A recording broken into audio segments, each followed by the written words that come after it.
Hi, welcome to another lesson for topspanish.com. For this lesson, we will learn some phrases in Spanish for taking a taxi. First, if you want to find the taxi stand, you can say, ¿Dónde está la parada de taxis? Which means, where is the taxi stand? Next, if you want to tell the taxi driver to go to a specific destination, you can use the Spanish word al, which means to the in English. So to go to the airport, you can say al aeropuerto, por favor, which means to the airport, please. To go to your hotel, you can say al hotel, por favor, which means to the hotel, please. When you're on the taxi, to say turn to the right, please, it's gire a la derecha, por favor.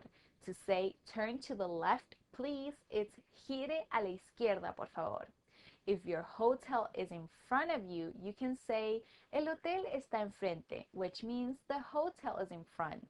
If your hotel is behind you, you can say el hotel está detrás, which means the hotel is behind. Now, to tell the taxi driver to stop, you can say Pare aquí, por favor, which means stop here, please. Finally, to ask for the cost of the fare, you can say Cuánto cuesta, which means how much does it cost? Thank you for watching this lesson on behalf of topspanish.com, and we welcome you to view the rest of our lessons. Hasta luego!